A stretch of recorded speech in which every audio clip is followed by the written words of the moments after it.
The United States of Lyncherdom, 1901. Note: Mark Twain always felt strongly on the subject of lynch law, and when in 1901 a particularly barbarous incident occurred in his native state, he was moved to express himself in print. The article was not offered for publication, perhaps because the moment of timeliness had passed. Its general timeliness, however, is perennial, and a word from America's foremost private citizen on the subject is worthy of preservation. ABP. And so Missouri has fallen, that great state. Certain of her children have joined the lynchers, and the smirch is upon the rest of us. That handful of her children have given us a character and labeled us with a name. And to the dwellers in the four quarters of the earth, we are lynchers now, and ever shall be. For the world will not stop and think. It never does. It is not its way. Its way is to generalize from a single sample. It will not say, those Missourians have been busy 80 years in building an honorable good name for themselves. These 100 lynchers down in a corner of the state are not real Missourians. They are renegades. No, that truth will not enter its mind. It will generalize from the one or two misleading samples and say, the Missourians are lynchers. It has no reflection, no logic, no sense of proportion. With it, figures go for nothing. To it, figures reveal nothing. It cannot reason upon them rationally. It would say, for instance, that China is being swiftly and surely Christianized, since 9 Chinese Christians are being made every day. And it would fail with him to notice the fact that 33,000 pagans are born there every day. Damages the argument. It would say there are 100 lynchers there, therefore the Missourians are lynchers. The considerable fact that there are 2.5 million Missourians who are not lynchers would not affect their verdict. Oh, Missouri. The tragedy occurred near Pierce City, down in the southwestern corner of the state. On a Sunday afternoon, a young white woman who had started alone from church was found murdered. For there are churches there. In my time, religion was more general, more pervasive in the South than it was in the North, and more virile and earnest, too, I think. I have reason to believe that this is still the case. The young woman was found murdered. Although it was a region of churches and schools, the people rose, lynched 3 Negroes, 2 of them very aged ones, burned out 5 Negro households, and drove 30 Negro families into the woods. I do not dwell upon the provocation which moved the people to these crimes, for that has nothing to do with the matter. The only question is, does the assassin take the law into his own hands? It is very simple and very just. If the assassin be proved to have usurped the law's prerogative in righting his wrongs, that ends the matter. 1,000 provocations are no defense. The Pierce City people had bitter provocation, indeed, as revealed by certain of the particulars. The bitterest of all provocations, but no matter. They took the law into their own hands, when by the terms of their statutes, their victim would certainly hang if the law had been allowed to take its course. For there are but few Negroes in that region, and they are without authority and without influence in overawing juries. Why has lynching, with various barbaric accompaniments, become a favorite regulator in cases of the usual crime in several parts of the country? It is because men think a lurid and terrible punishment a more forcible object lesson and a more effective deterrent than a sober and colorless hanging done privately in a jail would be. Surely, sane men do not think that. Even the average child should know better. It should know that any strange and much talked of event is always followed by imitations. The world being so well supplied with excitable people who only need a little stirring up to make them lose what is left of their heads and do mad things, which they would not have thought of ordinarily. It should know that if a man jump off Brooklyn Bridge, another will imitate him. That if a person venture down Niagara whirlpool in a barrel, another will imitate him. That if a Jack the Ripper make notoriety by slaughtering women in dark alleys, he will be imitated. That if a man attempt a king's life and the newspapers carry the noise of it around the globe, regicides will crop up all around. The child should know that one much talked of outrage and murder committed by a Negro will upset the disturbed intellects of several other Negroes and produce a series of the very tragedies the community would so strenuously wish to prevent. That each of these crimes will produce another series. And year by year, steadily increase the tale of these disasters instead of diminishing it. That, in a word, the lynchers are themselves the worst enemies of their women. The child should also know that, by a law of our make, communities as well as individuals are imitators, and that a much talked of lynching will infallibly produce other lynchings here and there and yonder, and that in time these will breed a mania, a fashion which will spread wide and wider, year by year, covering state after state, as with an advancing disease. Lynching has reached Colorado, it has reached California, it has reached Indiana, and now Missouri. I may live to see a Negro burned in Union Square, New York, with 50,000 people present, and not a sheriff visible, not a governor, not a constable, not a colonel, not a clergyman, not a law and order representative of any sort. Increase in lynching. In 1900, there were 8 more cases than in 1899, and probably this year there will be more than there were last year. The year is little more than half gone, and yet there are 88 cases as compared with 115 for all of last year. The 4 southern states, Alabama, Georgia, Louisiana, and Mississippi, are the worst offenders. Last year there were 8 cases in Alabama, 16 in Georgia, 20 in Louisiana, and 20 in Mississippi, over 1/2 the total. This year to date, there have been 9 in Alabama, 12 in Georgia, 11 in Louisiana, and 13 in Mississippi. Again, more than half the total number in the whole United States. Chicago Tribune. It must be that the increase comes of the inborn human instinct to imitate, that and man's commonest weaknesses, his aversion to being unpleasantly conspicuous, pointed at, shunned, as being on the unpopular side. Its other name is moral cowardice, and is the commanding feature of the makeup of 9,999 men in the 10,000. I am not offering this as a discovery. Privately, the dullest of us knows it to be true. History will not allow us to forget or ignore this supreme trait of our character. It persistently and sardonically reminds us that from the beginning of the world, no revolt against a public infamy or oppression has ever been begun but by one daring man in the 10,000. The rest timidly waiting, and slowly and reluctantly joining, under the influence of that man and his fellows from the other 10,000s. The abolitionists, remember. Privately, the public feeling was with them early, but each man was afraid to speak out till he got some hint that his neighbor was privately feeling as he privately felt himself. Then the boom followed. It always does. It will occur in New York some day, and even in Pennsylvania.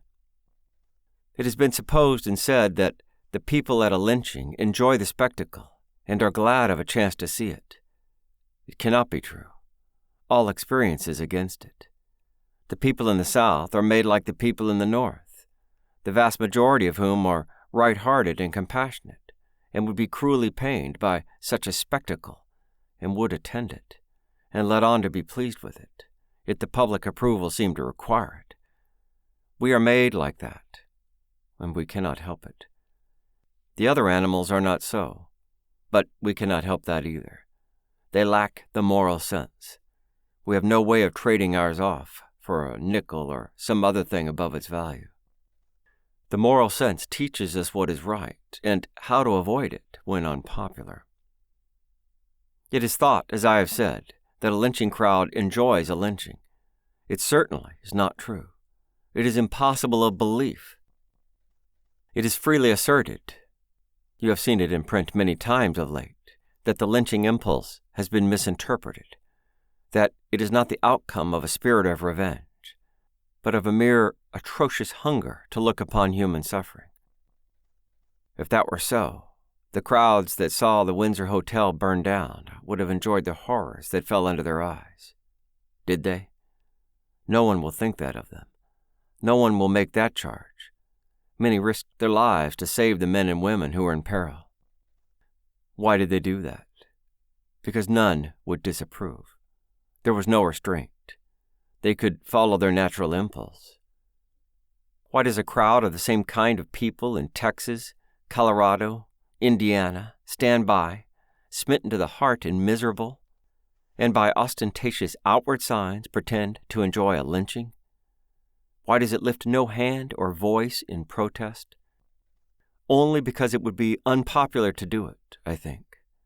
Each man is afraid of his neighbor's disapproval, a thing which, to the general run of the race, is more dreaded than wounds and death.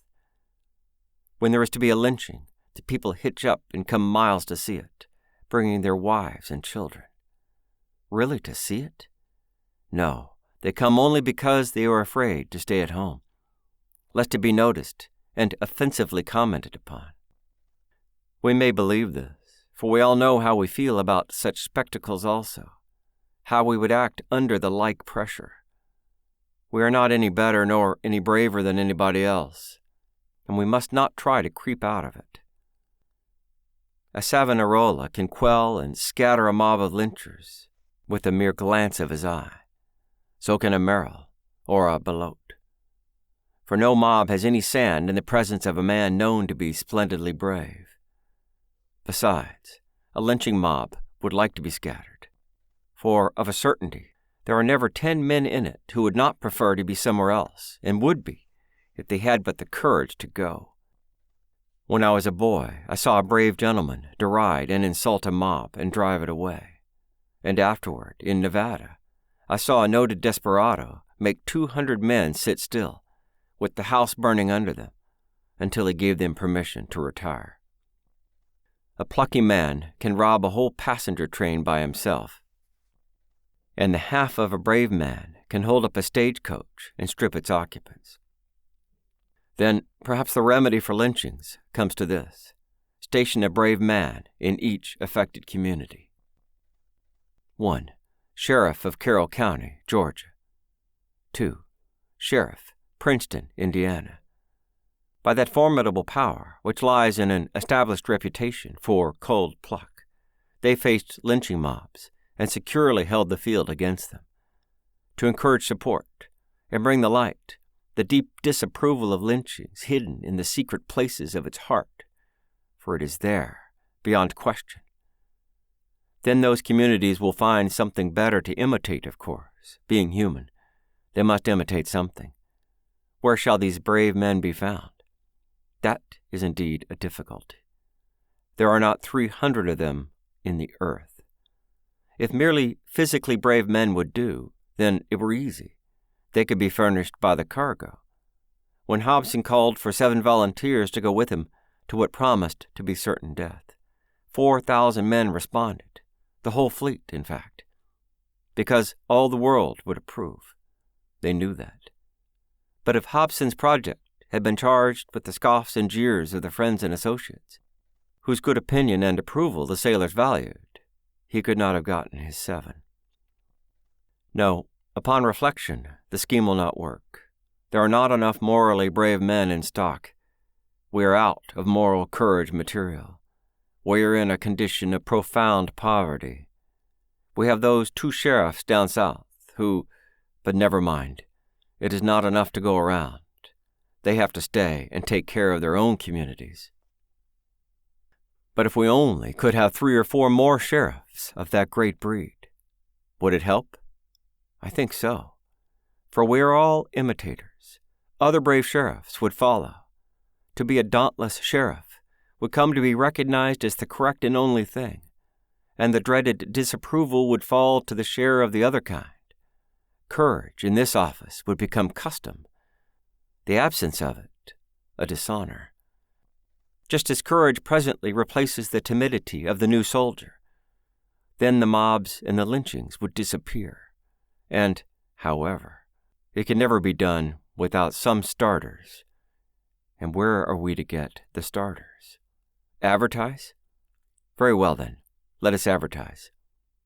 In the meantime, there is another plan. Let us import American missionaries from China, send them into the lynching field. With 1,511 of them out there converting 2 Chinamen apiece per annum against an uphill birth rate of 33,000 pagans per day, it will take upward of 1,000,000 years to make the conversions balance the output and bring the Christianizing of the country in sight to the naked eye.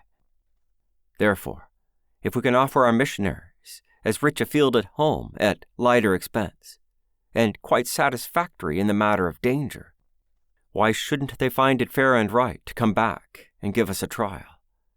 The Chinese are universally conceded to be excellent people, honest, honorable, industrious, trustworthy, kind-hearted, and all that leave them alone.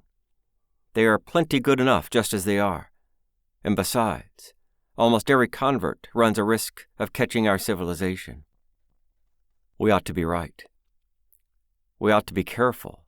We ought to think twice before we encourage a risk like that. For once civilized, China can never be uncivilized again. We have not been thinking of that. Very well, we ought to think of it now. Our missionaries will find that we have a field for them not only for the 1,511, but for 15,011. Let them look at the following telegram and see if they have anything in China that is more appetizing. It is from Texas. The Negro was taken to a tree and swung in the air. Wood and fodder were piled beneath his body, and a hot fire was made. Then it was suggested that the man ought not to die too quickly, and he was let down to the ground, while a party went to Dexter, about 2 miles distant, to procure coal oil. This was thrown on the flames, and the work completed. We implore them to come back and help us in our need. Patriotism imposes this duty on them. Our country is worse off than China. They are our countrymen. Their motherland supplicates their aid in this her hour of deep distress. They are competent. Our people are not. They are used to scoffs, sneers, revilings, danger. Our people are not. They have the martyr spirit. Nothing but the martyr spirit can brave a lynching mob and cow it and scatter it. They can save their country. We beseech them to come home and do it. We ask them to read that telegram again and yet again, and picture the scene in their minds, and soberly ponder it. Then multiply it by 115. Add 88. Place the 203 in a row, allowing 600 feet of space for each human torch, so that there may be viewing room all around it for 5,000 Christian American men, women, and children, youths and maidens. Make it night for grim effect. Have the show in a gradually rising plane, and let the course of the stakes be uphill. The eye can then take in the whole line of 24 miles of blood and flesh bonfires unbroken. Whereas, if it occupied level ground, the ends of the line would bend down and be hidden from view by the curvature of the earth. All being ready now, and the darkness opaque, the stillness impressive, for there should be no sound but the soft moaning of the night and the muffled sobbing of the sacrifices. Let all the far stretch of kerosened pyres be touched off simultaneously, and the glare and the shrieks and the agonies burst heavenward to the throne. There are more than 1,000,000 persons present. The light from the fires flushes into vague outline against the night. the spires of 5,000 churches. O kind missionary, O compassionate missionary, leave China, come home and convert these Christians. I believe that if anything can stop this epidemic of bloody insanities, it is martial personalities that can face mobs without flinching. And as such personalities are developed only by familiarity with danger, and by the training and seasoning which comes of resisting it, the likeliest place to find them must be among the missionaries who have been under tuition in China during the past year or two. We have abundance of work for them, and for hundreds and thousands more. And the field is daily growing and spreading. Shall we find them? We can try. In 75 million, there must be other Merrills and Belots. And it is the law of our make that each example shall wake up drowsing chevaliers of the same great knighthood and bring them to the front.